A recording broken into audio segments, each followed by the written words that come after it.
Assalamualaikum warahmatullahi wabarakatuh.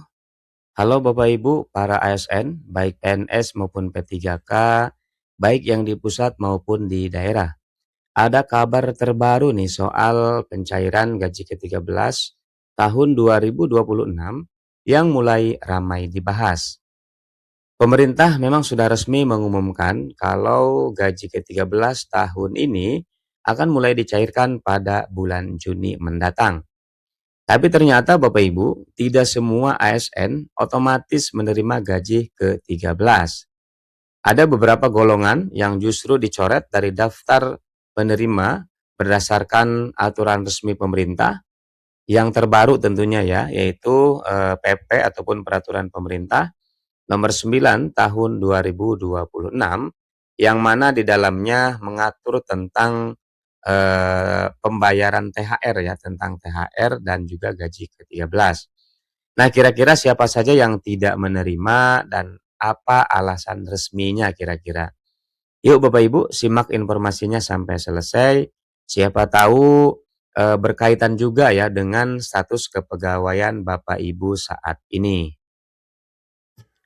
Nah, Bapak Ibu, kabar baiknya yaitu gaji ke-13 tahun 2026 dipastikan mulai cair sejak tanggal 2 Juni atau dimulai tanggal 2 Juni 2026.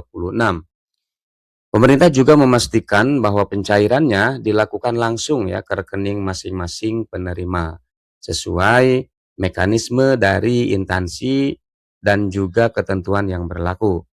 Tapi yang perlu diperhatikan Bapak Ibu bahwa ternyata tidak semua PNS ataupun P3K otomatis ya menerima gaji ke-13 tahun ini.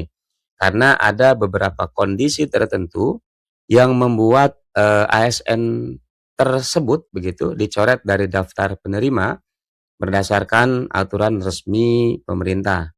Jadi penting banget nih ya untuk cek status kepegawaiannya untuk memastikan sekaligus juga mengetahui apakah Bapak Ibu masuk kategori penerima atau yang tidak menerima begitu. Selanjutnya Bapak Ibu, sekarang kita masuk ke golongan ASN yang dipastikan tidak menerima gaji ke-13 tahun 2026.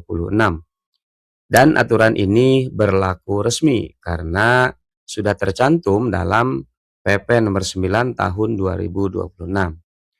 Untuk golongan yang pertama yaitu ASN yang sedang menjalani cuti di luar tanggungan negara. Artinya bagaimana? Jadi ketika seorang PNS ataupun P3K mengambil cuti di luar tanggungan negara, maka selama masa cuti itu pemerintah tidak membayarkan hak penghasilannya seperti biasa. Karena status penggajiannya sementara dihentikan, otomatis hak untuk menerima gaji ke-13 pun juga tidak diberikan. Lalu untuk golongan yang kedua yaitu ASN yang sedang ditugaskan di luar instansi pemerintah. Contohnya seperti PNS ataupun P3K yang sedang bertugas di lembaga lain atau organisasi tertentu atau instansi non-pemerintah, baik di dalam maupun di luar negeri.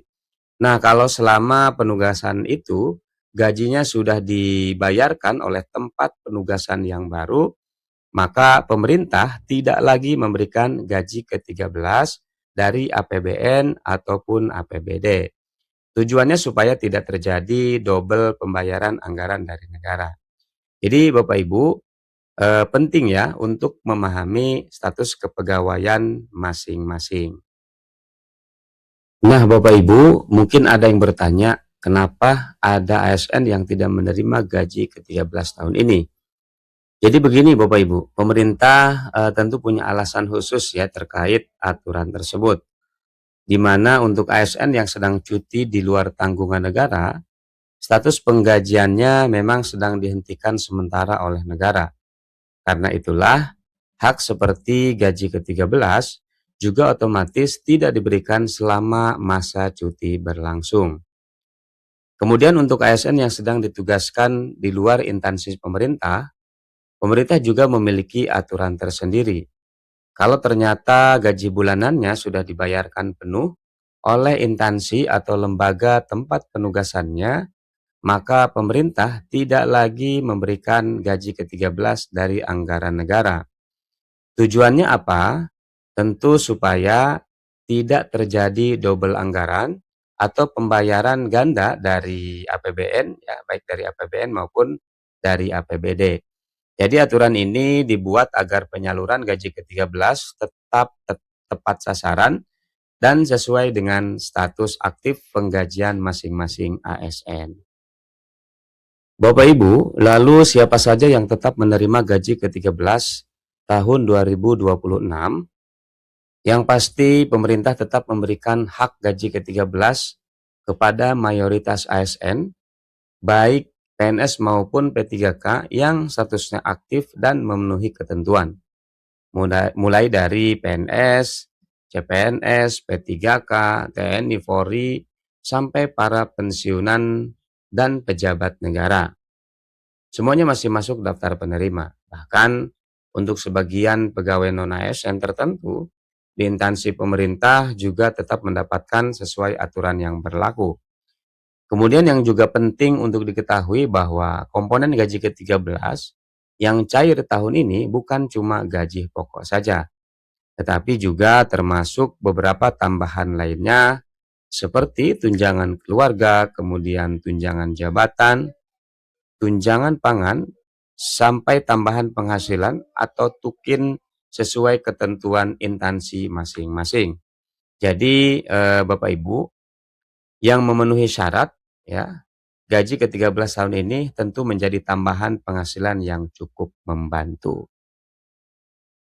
Jadi Bapak Ibu, sebagai kesimpulannya bahwa gaji ke-13 tahun 2026 memang akan tetap cair mulai bulan Juni yang akan datang.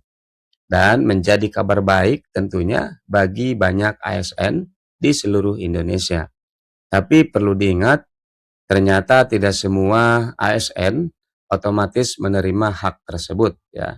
Ada beberapa kondisi tertentu yang membuat ASN tersebut tidak masuk daftar penerima, terutama bagi yang sedang cuti di luar tanggungan negara atau sedang ditugaskan di luar instansi pemerintah dengan gaji dari lembaga lain.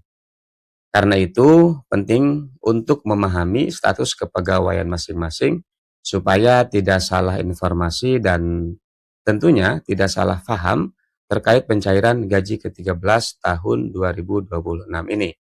Dan semuanya juga sudah diatur, ya, secara resmi dalam peraturan pemerintah atau PP nomor 9 tahun 2026.